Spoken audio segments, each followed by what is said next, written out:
میدونی میخوام داستان چی رو بهت بگم؟ داستان اون 7 خانی که پشت سر گذاشتم تا بالاخره تونستم به درآمد برسم. یعنی نه درآمد پایینا، درآمد مثبت 100 میلیون تا 300 میلیون هم تونستم تجربه کنم. حالا اینکه چجوری این درآمد رو میتونی کسب کنی و چجوری به این درآمد برسم آخر این قضیه بهت میگم همشو. اینجا میخوام از این راهی که اومدم با چه سختیایی، با چه چالش‌هایی دست از سرش بر نداشتم تا تونستم به این درآمد برسم. آقا تمام داستان از اونجای شروع شد که من اومدم توی اینستاگرام دیدم هر بچه 15 ساله و 16 ساله دارن میلیارد از این در اینستا کسب درآمد میکنن. دیگه ما هم گفتیم خب چرا من نتونم؟ منم شروع کنم.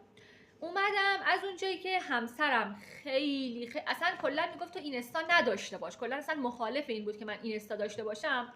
میدونستم که کلا با قضیه این که من میخوام تو اینستاگرام فعالیت کنم مخالفت میکنم. منم چون میدونستم مخالفت میکنه اصلا بهش نگفتم. اومدم همینجوری یه پیج عمومی، پیج بدون چهره عمومیه، اولین پیجم فکر کنم در رابطه یعنی توش پست های کلا رقص و عروسی و عروس و این چیزا میذاشتم. دیگه ما پیج رو زدیم و این پستا رو میذاشتیم تا آقای همسر دید ما پیج داریم دیگه، بحث و که چرا پیج زدی، دیگه مجبور شدم پیج رو حذف کنم.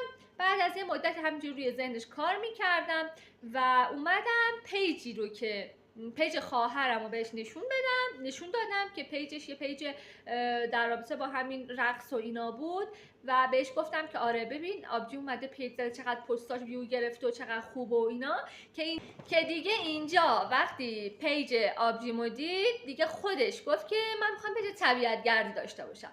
منم خوشحال تشویقش کردم که آره پیج طبیعت گردی این خوبی داره اون خوبی داره و خوبه و اینا.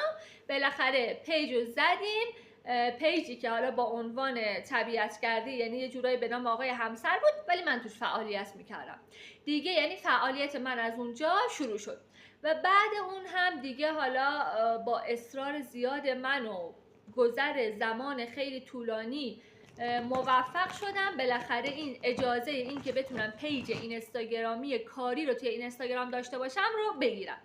من پیج زدم و بعد از مدتی کلا در روند این کارم خیلی آقای همسر یعنی چون همسرم مشکل داشت با این قضیه، خیلی غر میزد، خیلی چه پیج هایی که من تا 10K آوردم، یه پیجی تا 10K، یه پیجی تا 7K، یه پیج رو تا 18K بالا آوردم، ولی به خاطر همین که مشکل داشت با این موضوع مجبور شدم پیج رو حذف کنم یا یه مدتی فعالیت نکنم، پیج آسیب دید. خلاصه من اینقدر زحمت میکشیدم، اینقدر تلاش میکردم، پیج رو بالا می آوردم و وسط راه مجبور بودم کلا رهاش کنم، کنسلش کنم دیگه. اینجوریش و توی این مدت هم اینجوری بود که کلا من آموزش میدیدم، یعنی با این که همسرم مخالف بود ولی حتی نصف شب بیدار میشدم آموزش میدیدم. خیلی چالش ها داشتم، بچم تازه به دنیا آمده بود، بچه کوچیک داشتم، با وجود بچه کوچیک خیلی هم اذیت میکرد و گریه و بهونه، ولی با این وجود حتی حاضر میشدم نصف شب از خواب بیدار میشدم فقط برای اینکه بتونم آموزش ببینم، در راستای کارم آموزش ببینم و مهارت کسب کنم.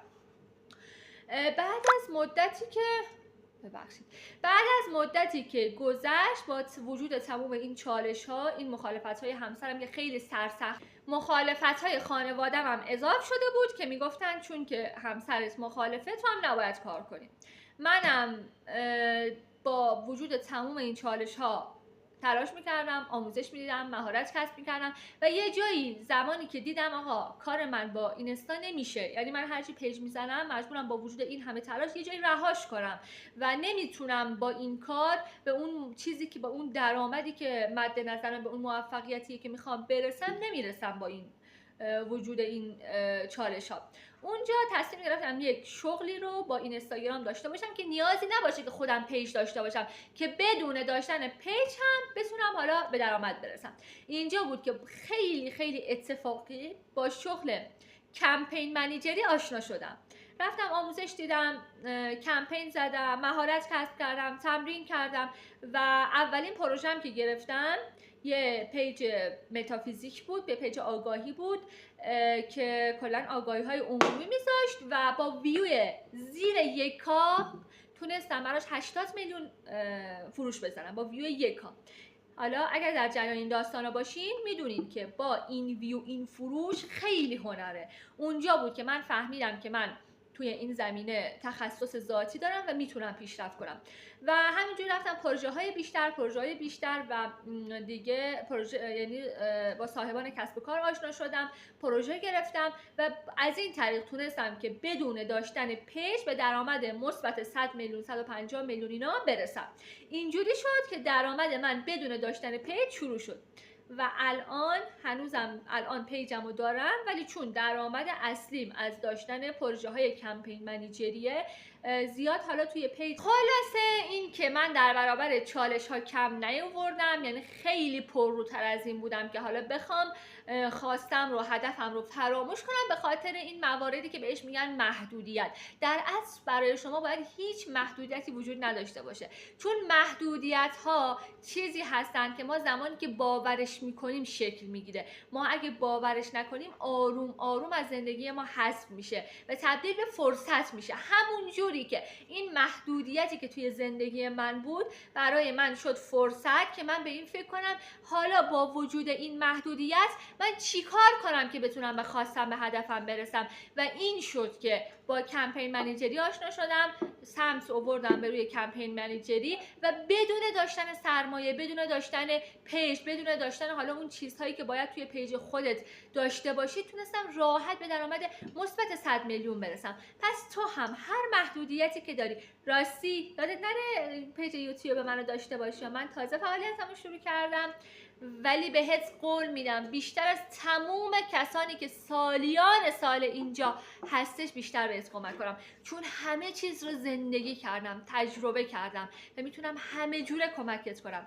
پیجم پیج خانم پولسازه، میتونی توی اینستاگرام سرچ کنی خانم پولساز بالا میاره، فالو کن، در کنارم باش، چون اونجا قراره تبدیل بشی به یک خانم پولساز، زنی از جنس نور و نون، زنی که هم به دنبال نون، درآمد، استقلاله، هم به دنبال آگاهی و توسعه فردی و تبدیل شدن به قوی ترین ورژن خودش.